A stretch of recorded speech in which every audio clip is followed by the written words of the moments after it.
House history is vast.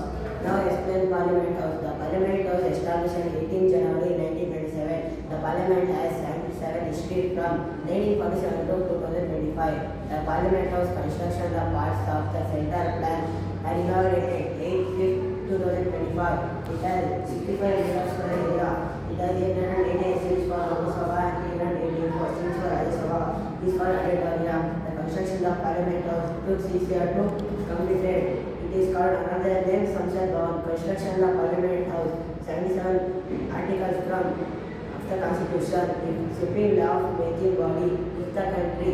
I am proud to